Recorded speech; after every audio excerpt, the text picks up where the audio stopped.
حولناها له كهرباء. ودي شكلها بعد تحويلها الكهرباء زي ما انتوا شايفين.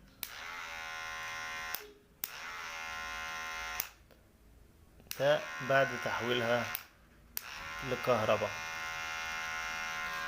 بالطريقة دي احنا كده حولنا المكنة من شحن لكهرباء زي ما انتوا شايفين شغالة. وغيرنا لها، عملنا لها مفتاح مكان المفتاح الاساسي بتاعها كان عليها مفتاح ياباني فكان تالف كمان. ف مفيش مستحيل في عالم الصيانة، ومفيش مستحيل انك انت تصين الحاجة بفكر جديد. يعني ممكن هي الشركة عاملاها شحن بس انت تحولها لكهرباء.